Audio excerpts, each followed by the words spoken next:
Hello everyone, my self Manoj. और आज हम देखेंगे हमारा यहाँ पे ऑर्डिनरी डिफरेंशियल इक्वेशन से यूनिट थर्ड। जो हम आज यहाँ पे यूनिट स्टार्ट करेंगे, यहाँ से आपको पता होगा कि एग्ज़ाम में किस टाइप के क्वेश्चंस आते हैं। अगर नहीं पता है तो मैं आपको बताते चलूँगा। जैसे जैसे हम टॉपिक्स करते चलेंगे वहाँ से हम इम्पोर्टेंट क्वेश्चंस को फाइंड आउट करेंगे। मैं आपको बताऊँगा किस तरह से क्वेश्चंस आपके एग्ज़ाम में आती हैं। तो चलिए शुरू करते हैं हमारी ऑर्डिनरी डिफरेंशियल इक्वेशंस की यूनिट थर्ड। यहाँ पे सबसे पहले हमारी जो फर्स्ट डेफिनेशन आती है वो है ऑटोनोमस सिस्टम की। जो हमारा ऑटोनोमस सिस्टम है ना, ये आपका जो क्वेश्चन है ये आपका हर अल्टरनेटिव ईयर में 2 मार्क्स के, यानी कि जो शॉर्ट आंसर टाइप जो हमारे क्वेश्चंस आते हैं एग्ज़ाम में, वहाँ पे आपको हमेशा देखने को मिलेगा।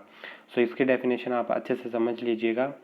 इसके लिए कहता है कि सबसे पहले हम एक सिस्टम को कंसिडर करेंगे। कंसिडर ए सिस्टम कि किस टाइप का सिस्टम है। देखिए यहाँ पे दे रखा है dx by d t is equal to F of x Y and d y by d t is equal to ji of x y. यहाँ पे देखिए सिस्टम, सबसे पहले हम इसी चीज़ को समझते हैं कि इसने सिस्टम क्यों बोला। तो सिस्टम इसलिए बोला गया है कि जब कभी भी आपको एक से ज़्यादा इक्वेशंस गिवन हो, यानी कि इक्वेशंस है वो 2 या मोर देन 2 अगर आप लोगों को गिवन है किसी कंडीशन के अकॉर्डिंग या किसी स्टेटमेंट में या किसी क्वेश्चन में, तो उसको हम इक्वेशंस ना बोल के सिस्टम बोलेंगे।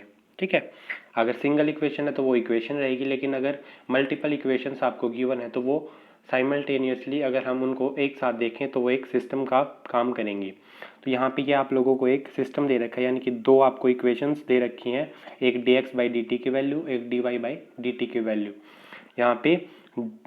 यहाँ पे जो x और y हैं, जो ये हमारे डिपेंडेंट वेरिएबल हैं, t हमारा इंडिपेंडेंट वेरिएबल है।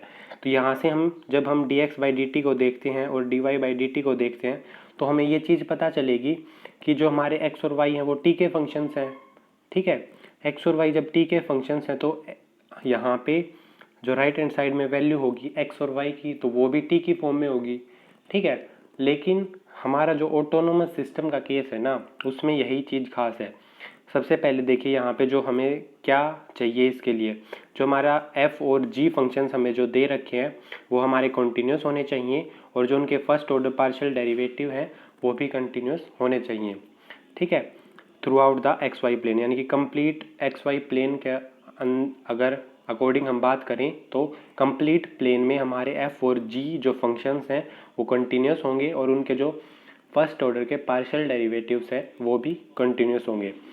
इस टाइप के सिस्टम को हम ऑटोनोमस सिस्टम बोलेंगे। अगर इस टाइप के सिस्टम को हम ऑटोनोमस सिस्टम बोलेंगे अगर इसमें जो इंडिपेंडेंट वेरिएबल t था ना, अभी मैंने आपको बताया था x और y t के फंक्शंस हैं, तो इंडिपेंडेंट वेरिएबल t है वो अपीयर ना करे इन फंक्शंस f एंड g। यानी कि जो राइट हैंड साइड हमें क्वेश्चन में गिवन है ना, यानी कि जो ये इक्वेशन हमें गिवन है, इसमें राइट हैंड साइड की वैल्यूज़ में हमें t वेरिएबल शो ना हो। ठीक है, अगर t वेरिएबल शो नहीं होगा तो हम इसको ऑटोनोमस सिस्टम बोल देंगे। यानी कि किस टाइप के आपको इक्वेशंस मिलेंगे, मैं आपको एक एग्जांपल की फॉर्म में बता देता हूँ। जैसे आप लोगों को मिलेगा dx by d t equal to 2x plus 3y। तो यहाँ पे ये देखिए, यहाँ पे x और y तो है आपका, ठीक है, लेकिन t वेरिएबल शो नहीं हो रहा। तो इस टाइप की अगर इक्वेशंस आपको गिवन होंगी ना, तो उन इक्वेशंस के अकॉर्डिंग जो हमारा सिस्टम बनेगा उसको हम ऑटोनोमस सिस्टम बोल देंगे। तो यहाँ पे कितनी कंडीशंस बनी, तो यहाँ पे कंडीशंस मेन बनती है हमारी 3। f और जो g फंक्शंस हैं वो कंटिन्यूस होने चाहिए, उनके पार्शियल डेरिवेटिव्स कंटिन्यूस होने चाहिए, और साथ में जो इंडिपेंडेंट वेरिएबल t है वो शो नहीं करना चाहिए f और g फंक्शंस में। तो मेनली सारी बातें हैं जो हमारी वो f और g पर ही डिपेंडेंट है। अब इसके बाद देखिए, जब हम इस सिस्टम को सोल्व करेंगे, अगर हम इस सिस्टम को सोल्व करेंगे तो हमें x और y की वैल्यूज़ मिलेंगी। जो हमें x और y की वैल्यूज़ मिलेंगी वो किसकी फॉर्म में होंगी, t की फॉर्म में। क्यों? क्योंकि x और y t के फंक्शंस हैं, तो t की फॉर्म में ही उनकी वैल्यूज़ मिलेंगी। तो मान लिया x is equal to x t and y is equal to y t हमारे इस सिस्टम के सॉल्यूशंस हैं। तो इस सिस्टम के सॉल्यूशंस हैं, तो x और y t की फॉर्म में, यानी कि पैरामेट्रिक फॉर्म आपको गिवन है। जैसे जैसे अब हम यहाँ पे t को चेंज करेंगे तो x की डिफरेंट वैल्यूज़ मिलेंगी, और t को यहाँ पे चेंज करेंगे y के अकॉर्डिंग तो यहाँ पे y की डिफरेंट वैल्यूज़ मिलेंगी। तो जब हम उन सारी वैल्यूज़ को एक्स वाई प्लेन में अगर हम प्लॉट करेंगे, ठीक है, यानी कि जो हमारा सॉल्यूशन आया है एक्स और वाई वो टी की फॉर्म में आएगा, तो टी तो हमारा इंडिपेंडेंट है, उसको चेंज करके हम एक्स और वाई की डिफरेंट वैल्यूज़ निकालेंगे और उन सारी वैल्यूज़ को जब हम एक्स वाई प्लेन में प्लॉट करेंगे तो उससे हमें एक कर्व मिलेगी, ठीक है, उससे हमें एक कर्व मिलेगी, किसकी फॉर्म में, टी की फॉर्म में होगी। और जैसे जैसे एक्स टी और वाई टी, यानी कि एक्स और वाई देखिए पॉइंट्स हैं तो प्लेन में हम उसको प्लेन पॉइंट्स को प्लॉट कर सकते हैं। सो जैसे ये पॉइंट होगा तो इसको हम एक्स वाई फॉर्म में यहाँ पे प्लॉट कर पाएंगे। टी की फॉर्म में होगा तो जैसे हमारी सर्कल की इक्वेशन नहीं होती उस तरह से, या मान लीजिए जैसे आप लोगों को दे रखा हो x is equal to sine t, तो यहाँ पे टी की वैल्यूज चेंज करते रहिए, एक्स की वैल्यू चेंज करते रहिए तो कर्व मिलेगी आपको। इसी तरह से कर्व मिलेंगे आपको यहाँ पे, ठीक है। तो जो हमें कर्व मिलेगी ना, जैसे जैसे हम टी की वैल्यूज़ को इंक्रीज़ करेंगे, टी की वैल्यूज़ चेंज करेंगे तो हमें जो कर्व की डायरेक्शन है और ओरिएंटेशन है, यानी कि कर्व किस तरह से मूव कर रही है प्लेन में, वो सारी चीज़ें हमें इससे मिलेंगी, ठीक है, इस सिस्टम को सोल्व करने के बाद। तो उसके बाद हमारी जो नेक्स्ट डेफिनेशन आती है, ये आती है हमारी पाथ, ऑर्बिट या ट्रेजेक्ट्री। सो सबसे पहले पाथ के बारे में क्या बात करेंगे, तो the oriented locus of the points x t comma y t, x और वाई की जो वैल्यूज सोल्व करने के बाद हमें मिली थी, यानी कि जो हमारे सॉल्यूशन है ना एक्स टी और वाई टी, वो पॉइंट्स की बात कर रहा है यहाँ पे, in the phase plane from a solution this. यानी कि क्या कहता है कि जैसे जैसे हमने अभी आपको मैंने बताया था कि हम टी की वैल्यूज़ चेंज करके एक्स और वाई की वैल्यूज़ निकालेंगे, तो जब हम एक्स और वाई की वैल्यू निकालेंगे तो जो हमें पॉइंट्स मिलेंगे ना, उन पॉइंट्स को हम जब जो उन पॉइंट्स का ओरिएंटेड लोकस होगा उसी को हम पाथ बोलेंगे। किसके लिए, ये हमें सिस्टम गिवन होगा, ये इसका सॉल्यूशन होगा और इन पॉइंट्स से जो ओरिएंटेड लोकस मिलेगा उसको हम पाथ बोलेंगे। यही डेफिनेशन इसने लिख रखी है, आप एक बार ध्यान से देख लीजिए।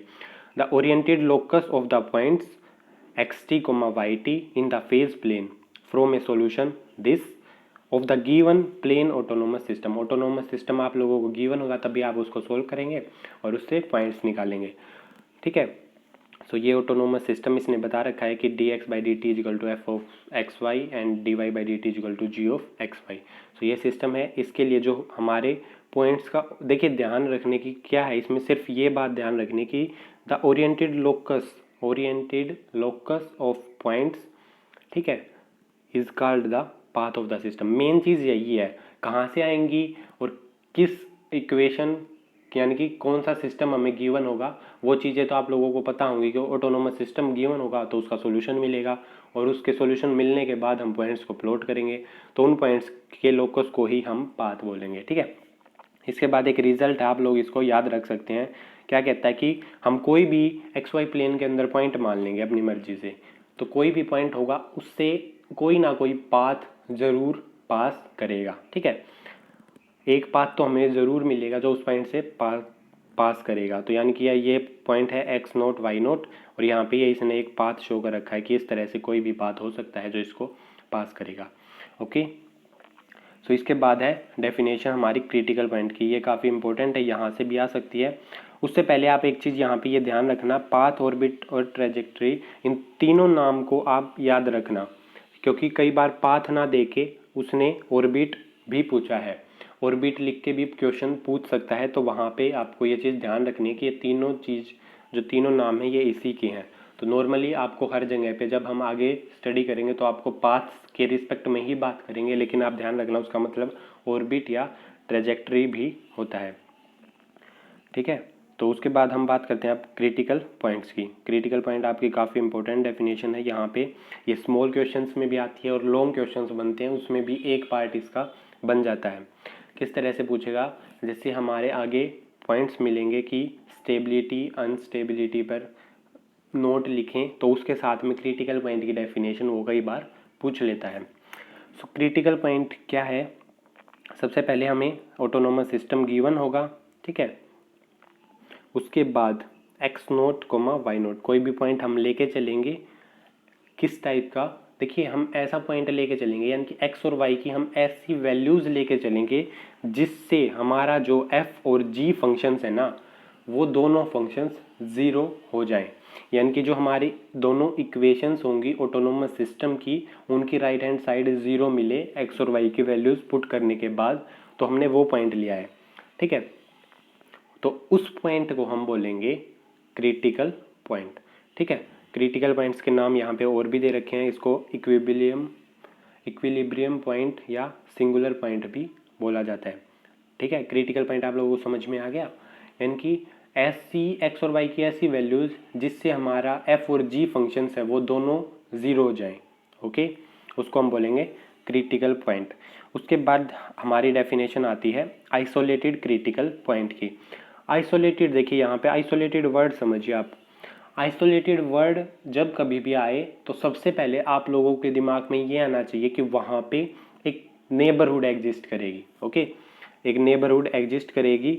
उस नेबरहुड के अंदर उस पॉइंट जैसा और कोई नहीं होगा, ठीक है। तो यहाँ पे नेबरहुड एग्जिस्ट करेगी और उस नेबरहुड में कोई भी ऐसा उसके सिमिलर, उसके जैसा कोई भी और पॉइंट एग्जिस्ट नहीं करेगा, तो उसको हम बोलेंगे आइसोलेटेड। जैसे अभी आइसोलेटेड का मतलब और क्या कह सकते हैं, आप जैसे मान लीजिए कि आपके पास एक टोकरी है, उसमें आपने बहुत सारे आलू रख रखे हैं, ठीक है। उन आलू के बीच में आप कहीं पे भी एक टमाटर रख दीजिए, तो वो टमाटर को हम बोलेंगे आइसोलेटेड, क्योंकि वहाँ पे उस पूरी टोकरी में वो अकेला है, उसके जैसा और नहीं है, और हैं जो वो उससे अलग है, ठीक है। तो इस तरह से भी आप आइसोलेटेड क्रिटिकल पॉइंट को समझ सकते हैं।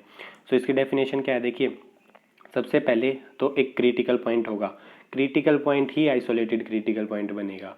सो a critical point of the autonomous system, this is called an isolated critical point if there exist a circle. देखिए यहाँ पे सर्कल दे रखा है, ठीक है, लेकिन बात वही है कि एक नेबरहुड एग्जिस्ट करेगी, क्योंकि हम प्लेन की बात कर रहे हैं, तो प्लेन के केस में हमारी सर्कल ही हम नेबरहुड लेके चलते हैं, लेकिन जब हम लाइन की बात करते हैं तो वहाँ पे हम इंटरवल लेते हैं। तो यहाँ पे हम प्लेन की बात कर रहे हैं ना, थ्रू आउट प्लेन में हमने डिस्कशन करना है, एक्स और वाई की दो वैल्यूज़ हैं, तो दो को प्लॉट करेंगे तो प्लेन चाहिए, उसी लिए हमने यहाँ पे एक सर्कल माना है। सर्कल की क्या इक्वेशन है, एक्स माइनस एक्स नोट का whole square plus Y minus Y naught का whole square equal to R square, यानी कि आर रेडियस का सर्कल है, सेंटर कहाँ पे इसका, एक्स नोट वाई नोट पर, यानी कि जो हमारा क्रिटिकल पॉइंट है ये मान लिया, और इसके चारों तरफ हमने आर रेडियस का एक सर्कल ड्रॉ कर दिया, ठीक है। About the point this such that x naught y naught is the only critical point of the given autonomous system within the circle. तो मेन बात वही है कि उस सर्कल के अंदर सिर्फ हमारा एक्स नोट और वाई नोट जो पॉइंट है ना, वही हमारा क्रिटिकल पॉइंट होगा हमारे गिवन ऑटोनोमस सिस्टम के लिए, उसके अलावा और कोई भी क्रिटिकल पॉइंट वहाँ पे एग्जिस्ट नहीं करेगा। सो आज के लिए इतना ही। नेक्स्ट में हम दो काफ़ी इंपॉर्टेंट डेफिनेशंस देखेंगे जो आपके एग्ज़ाम में हर बार आपको देखने को मिलेंगी। सो आज के लिए बस इतना ही। नेक्स्ट वीडियो में हम कुछ डेफिनेशंस देखेंगे जो आपकी एग्ज़ाम के पॉइंट ऑफ व्यू से काफ़ी इंपॉर्टेंट है।